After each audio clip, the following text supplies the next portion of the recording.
Hi, I'm Patricia Greenberg, and you're listening to It's Okay to Be Old, a show about all things aging well. Well, it's 2025, and it's been 12 years since the Boston Marathon bombing. This shocking tragedy was a domestic terrorist attack that took place during the 117th annual Boston Marathon on 2013. Three people were killed and hundreds injured, including a dozen who lost limbs. My guest today is one of those survivors, Roseann Sdoia Materia. This story is so near and dear to me, both as a marathoner and a grateful runner, that so many people like Roseann will stand on the sidelines and cheer us on, never ever thinking they would be in danger. Welcome, Roseann. Thanks for having me, Patricia. I asked you here today to share your story because it's not just to relive that tragedy of the day, but to look back and reflect. We're 12 years out and your resilience is astounding. Just as an aside, something we didn't discuss earlier is that we're finding resilience is the things that keeps people alive long. That's one of the keys to longevity is being resilient about everything that's happened to you and being able to move forward and looking at it as a part of your life rather than defining your whole life. But I'll let you tell us in your own words how that day and the days after unfolded for you. And I know I've kind of said this a zillion times, but it was something that I always did to go into the marathon. It was a tradition that started when I was younger with my dad. And then obviously growing up very close to Boston, it turned into something that I would do annually with family. Like my cousin and I would go into the Red Sox and then transition to going with friends over the course of years. And uh, on Marathon Monday, there's always the Red Sox game, and then basically right outside of the ballpark is part of where the runners are really coming into the city and aren't that far. I mean, if you're running, it's very far to the finish line. But for us that are cheering you on, it's not that far to the finish line. And so, it was just something that we did and became a tradition.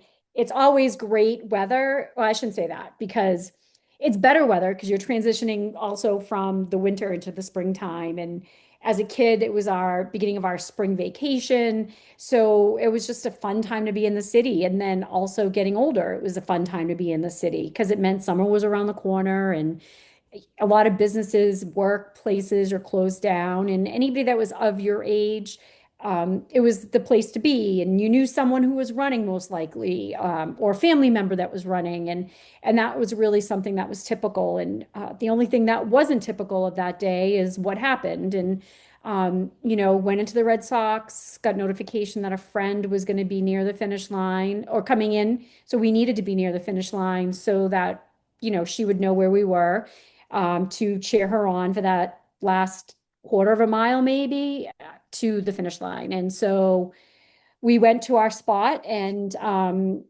went into the restaurant that we were supposed to meet other friends. And I don't know, within a few minutes, like maybe 20 minutes, we got notification that Jen would be coming shortly. So we stepped out there and we weren't out there all that long. And to our left, there was a large explosion. The typical went through my head. What is this? Why are they having celebratory cannons? Never had it before. And within those minutes, really seconds, actually, 10 to 12 seconds of all those thoughts, the second explosion happened. And that's where I was. Um, as it was, happening, I had just turned to my right to run and ran into the explosion. And then, everything had changed at that point. Did you were so blindsided and so startled. Did you even think it was terrorism at the time, or did you think something had gone wrong under the ground or Oddly enough, I thought there was some horror movie taking place, is really kind of what went through my mind. I've never been involved in a bombing before. I've never served our country. There were people kind of running around and my ears were ringing. So it was really kind of hard to gather really exactly what happened. I obviously knew it was very, very bad. Um, I knew that I was injured. I knew that I would need to do something to get help. Uh, and so, the first thing I thought was stay calm because I knew that hysteria was not going to be my friend. And so at that point, I just really kind of decided that I needed to just suck it up and kind of look up and ask for help. I'm fortunate in a sense that I didn't see a lot of the tragedy that was around me, and I think that helped me to this day. I did not see my injured leg fully, thank God. And so, all of a sudden, and again, it all seems like it was all in slow motion and for like taking forever. But after seeing a video of it, it was within literally seconds that someone helped me off the sidewalk and into the middle of the street, and then I was placed down to get medical attention. There are, as a runner myself, there on the big city races, there are medics all along the way, as a rule. Were there medics Thankfully. around you? There was a aid station near you? Um, Yes, there were aid stations near me, sort of. There were, obviously staged ambulances down one of the side streets. However, there wasn't, I don't want to, it wasn't, I don't want to say it was an issue because that's not the right word for it. But what ended up happening is because the first one had gone off, everybody had run to the first one. And so, you had all of those aides and those people. You had supervisors for police and fire and the medics kind of triaging that scene. And in a lot of cases, they didn't know really that the second scene kind of had happened. Mhm. Um, but where I was located was closer to to a firehouse. So, and I like they heard what was going on, so they came into kind of the scene, and from where they were coming from, we were the first spot. So, they stopped and started helping and helping others that were in that area. Roseann, I can't even imagine the feeling, the shock. Your body had to go into very serious shock. A, from the just being startled that this is happening, and B, the physical. Do you even remember being transported to the hospital and what they were saying? Oh yeah, I Oh, you remember. do. You do. Yes, Yeah. yes. Obviously, with time, things get further and further away. But, I do clearly remember from the moments of when that bomb went off to getting to the hospital. And so, yeah, it's very vivid. You know, the conversations and the questions I was asking and the responses I was getting, and and clearly it's obviously a serious thing, but I laugh at it because um, you know, it is sort of comical in a sense of things that I was thinking of asking and then the responses I was getting just to make sure that I would stay focused. And were you in any danger of not surviving between the bombing and getting to the hospital? Yes. Oh. And um, you know, I don't have any medical background whatsoever, other than, I think we all understand what bleeding out means or is. And if you see blood pouring out of you, it's not a good situation. So I had an idea that that was where I was at. And I, I also had told myself that, like, if I had lost consciousness from the time being on the street to the ride to the hospital, that I would probably die if I let myself kind of sink into that. So I fought very hard mentally to stay awake. And as soon as we got to the hospital, I remember those doors opening up and thinking to myself, okay, these people that got me here did what they can. I did it myself mentally, staying alive to this point. Now it's really kind of up to the doctors and the nurses. And that's, and then at that point is when I kind of let myself go. Were you religious then? Did you have uh, a feeling that there was a higher purpose at the time? Um, I'm Catholic, but I wouldn't say I'm practicing by any means. I went to a Catholic high school, grew up going to church. Uh, over years of growing up and all that, I don't fully know what I really personally believe in that sense of a higher being. I do think that in somehow, somewhere, some way, weirdly, there is a path for us. How that's dictated, I honestly don't know.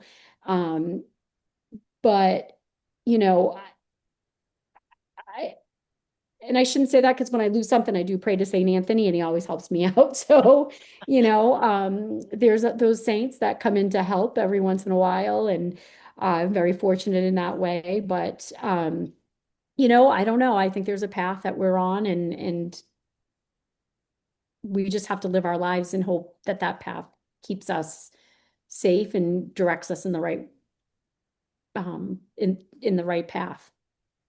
So, Roseann, I was signed up for Boston and I didn't go. And I ended up going 2 years later. And Wow. I ran that race with tears in my eyes from the beginning to the end. And by the way, it was a storm the year I ran it. Oh, yeah. It was pouring rain, 2015. So, yeah. Um, you were the poster child for that event. I don't, I asked you offline before we talked a little bit. Everyone knew your name the next day or within a couple of days. I'd say 2 or 3 days later. You were world famous. And I remember it like it was yesterday. And I wanted to talk to you a little bit about this, if you don't mind. How did you cope with becoming world famous overnight?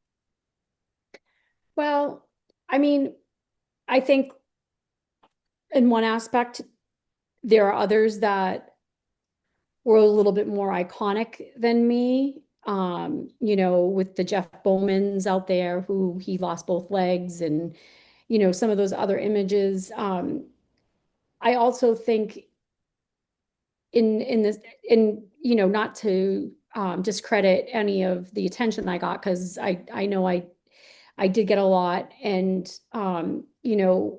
guidance from my parents and thought process of like just telling my story, I think in a way was important to them, was important to me. But I honestly didn't really know what happened to me, and I didn't really know the extent of it. And even to this day, it's bizarre to say that I was blown up. I was in a terrorist event. Like it's awkward. It's weird. I don't get it. Um, but I also then did understand that so many people, whether it was family, friends, complete strangers worldwide, um, you know, having to thank them, whether it was someone stopping me on the street or writing to me one way or another, email or something along those lines, like, or letters, just to give them a minute to talk to them. Because I think in a way, it touched so many people because I think the Boston Marathon is so iconic. And, like yourself, you were signed up to run that year.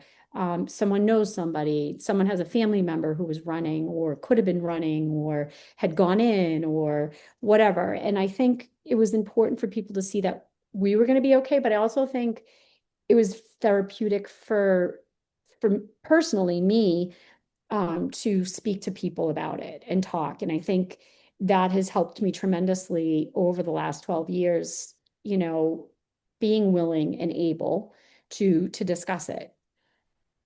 That's why I can't tell you how I appreciate you coming here and talking to us about it. Yes, I do have a personal connection to it, but with all that's going on in the world and how frightening it can be to know that there's people out there like you who got to the other side and continue to do the good work. Once you were out of danger and recuperating, how much energy did you give to the news coverage? Were you glued? Were you like, I mean, you're actually seeing yourself and what happened to you unfold in public. Did you, how'd you feel about watching that and being, I've honestly Googled and watched, and I mm, mean, over the years, I haven't done it as yeah. much as I did back then. But it was pretty consistent because in my mind, I was trying to figure out what just happened, and to really have it sink in and try to um, understand everything. It was something that, like, I mean, it's to this day, it's still surreal. Yeah. I Yeah. wake up every morning without a leg, and, I got to put my prosthesis on every morning. And it's like, oh my God, this is the way the rest of my life is going to be. So I think trying to wrap my head around it, to understand it, to I don't want to say relive it because that's no one wants to relive it, but to watch it and see what's going on. Um, it really was helpful to understand where people were, where I was, who was around me, like, just what happened to my friends, where did they go? Like, what did they do? You just, it was like the unknown, and you wanted to try to understand as much as you could. And that was really the only way, was to watch videos or see pictures or talk to somebody about it and understand the logistics of it all. Your now husband, Mike, was the first responder on the scene when you were injured. Tell us about how that love story happened. I know it's a little bit of a big story, but and if you're not tired of telling it, yeah. It's always awkward, but I will, um, he was a firefighter, or still is a firefighter, and the house he's working at was right there. And so, he coincidentally was not supposed to be working that day. Uh, and because he doesn't really care about the marathon, like, not a big deal to him, somebody wanted it off, so he swapped with them, and so he was working. It's usually, quote unquote, an easy day, especially at that firehouse. Usually, Boston's Children's Hospital, a lot of their patients have sponsors running, and so they usually have families in and out of the firehouse and all of that stuff. So, it's kind of a fun day there for the guys and women who work on the fire department. And so, he opted to work, and then all of this happened. Um, he did try to help a few people along the way before he got to me. And at the point of me being boarded on a backboard and getting ready to be loaded into transportation to get to the hospital, one of the guys called him over and said, grab her head, and jumped in the back of what I call a paddy wagon here in Boston, and decided to escort me, because there was another patient on the other side with another firefighter, and to make sure that I was stable in there for the ride to the hospital. And then he figured I could never run away. No, just kidding. Being one-legged and all. But no, he came back to the hospital. It was several days before I even got to meet him. He had met my family, all my friends. And then when I was kind of out of they had put me into uh a sedated coma for 24 hours, and then when I was like in the clear of being able to survive and going to live, I think on that Wednesday. So everything happened on Monday. By Wednesday, I think I met him for a few minutes, and a few of the other firefighters that had worked on me. And then he just kept coming back. And then, because his schedule is different, he's like, I can help bring you to doctor's appointments or whatever. Because it was truly tough on my family. My sister is a school teacher, and so she had taken a whole week off to help with logistics of what was going on. My parents are older. My dad was dealing at the time with my grandmother, who was having issues, and my dad's girlfriend was having health issues, and so it was tiring on them. And then my mother's a whole nother character in herself. And so, she's definitely not a caregiver. It's something that we've grown up knowing, and she'll tell you, and we accept. And so, it just happened that Mike and I were spending a lot of time together. Um, so that's kind of how it all unfolded. And you took your experience and you turned it into an opportunity to help others by writing the book and becoming a motivational speaker. Perfect Strangers, Friendship, Strength, and Recovery After Boston's Worst Day. then you retold your story in this book, and you did the circuit and the whole thing. Was that therapeutic, exhausting, good for you, all of the Very therapeutic. Very therapeutic. The driving force for doing the book was the fact that, like, after everything happened, reading newspaper articles and all the searching and stuff that I was doing, you would see that there was false narrative, not narrative, I shouldn't say that, but like so and so helped somebody and that wasn't the case, or random things, news reporters would get some of the facts incorrect. And then I had gone back to work, and somebody had come up to me and said to me, how does it feel to be part of history?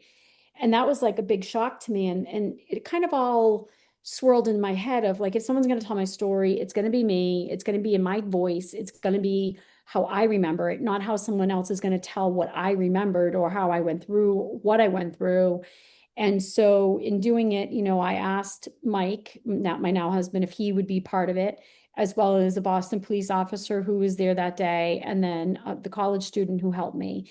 And they all said that they would be part of it. And, it was, I think, therapeutic for them as well. And, a lot of it, because the book ended up being published in 2017, I believe it was. So, we're talking 4 years after. So it was 2 years to kind of figure out to do this, 2 years to really kind of put it together. And then in 2017, it was published. And, you know, I didn't know all of Shayna's story. I didn't know all of Shore's story of what they experienced, and even Mike's story, and uh, the ghostwriter did an amazing job really getting our voices and our personality on paper. So when people read it, I've had so many people say to me, "Oh my gosh, I can hear you as you're talking." And so it was really important to do it. It was very therapeutic, and I think it's just important for people to know what, if they're going to want to know what I went through, they can read it and understand personally how I experienced it. Roseann, how active were you in the Boston Marathon bombing survivor community? I would say I'm pretty active. There's a core of us that stay in touch, whether it's want me talking to one person and then they talk to somebody else who talks to somebody else. But there's definitely a group of us, and that communicate, I'd say, somewhat on a regular basis.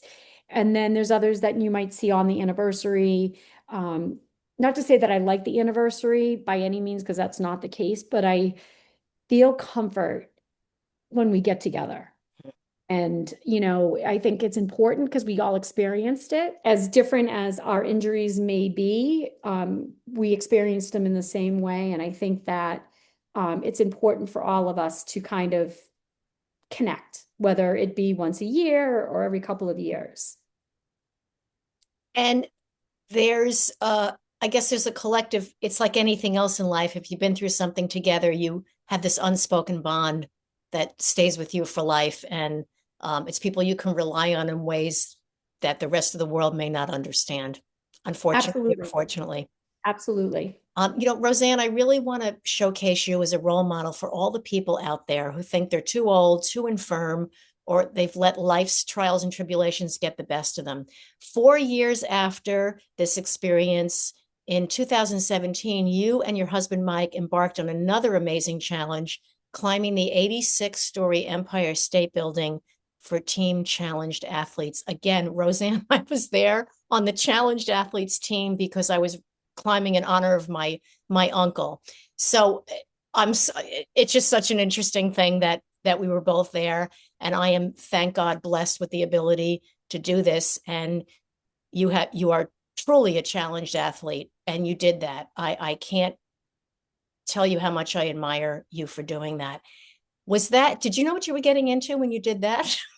No, no. As a matter of fact, I had I never didn't heard of it. either. I had never heard of it. I think my husband had heard of it before because his family's from New York. Okay. And one of my mentors from the Challenge Athletes Foundation, she had mentioned something, and I we it was, I think, one of the anniversaries, and she was here for it, and she had mentioned something. I had stepped away or whatever, she mentioned it to my husband, and he's like, "Oh, I would love to do that." And little did I know, like all of a sudden, next thing you know, she's like, "All right, I'll get you guys into it." And I was like, "Wait, what are we doing?" So it was actually a good experience, and we trained in Boston because that's where we live, by going up the Bunker Hill Monument. The Oh, Bunker okay. the Bunker Hill Monument has, I don't know, maybe 296, just under 300 stairs. Okay. So we would go regularly, go up and then come back down. Maybe, the first week we did it once, and then we got into doing, I think I did it like 5 times at a time, and that's how I trained. And I never knew that it was an actual like competitive sport, which is shocking. And kudos to the men and women that hold the title of like 11 minutes to Oh, do I it. It's know. I know. an The hour. men, I think that the record now for men is 9 minutes and for women it's 12. Yeah. Oh my gosh, that's crazy. Amazing. Hmm. Crazy. Yeah. So, it was good because it was something I could do. Yeah. It was something, it wasn't easy, but it was much easier than trying to do some of the things that I liked to do before that I haven't been able to master. Going upstairs, you can master it, or you can do it.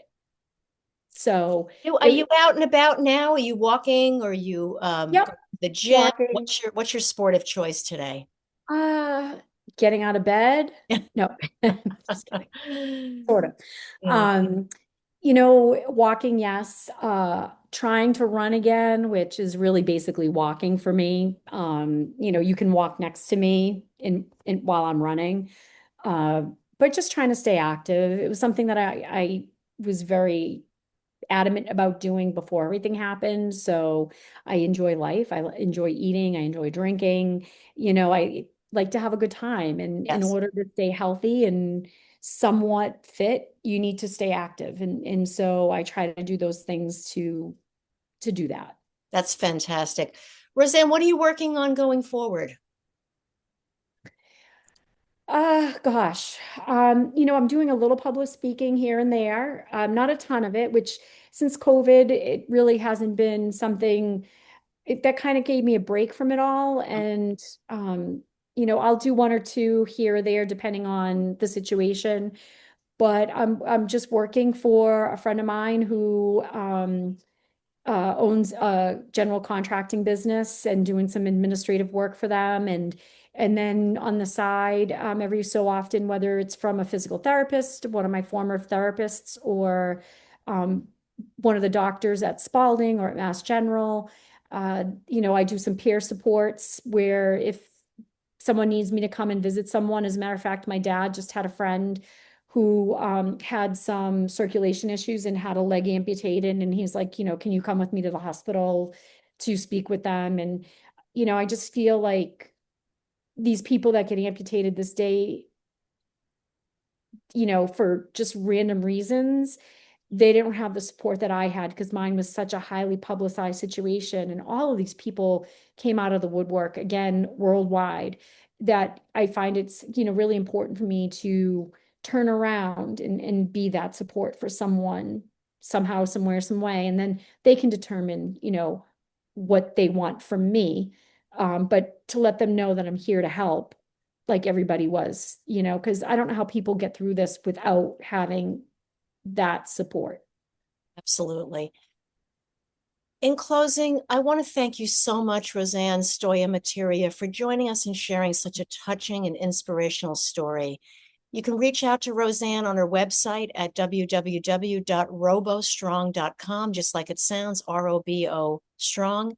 And Roseann, lastly, I want to ask you, what do you like about getting older? Oh boy. I guess getting to the age where I can say anything and do anything I want. Yeah, there you go. That's the best part. Yes. Yeah. So again, thank you so much for being here. It's just been a wonderful conversation, and I'm looking forward to sharing it with everyone. Thanks, Patricia. I appreciate the opportunity. And in closing, I want to thank all of you who are listening to It's Okay to Be Old, and please subscribe to this channel for engaging discussions on all things aging well. And for feedback and topic requests, you can contact me at www.patriciagreenberg.com. Again, Roseann, thank you so much. I wish you all the best going forward and many more happy and healthy years. Same to you, Patricia. Thank you again. You're welcome.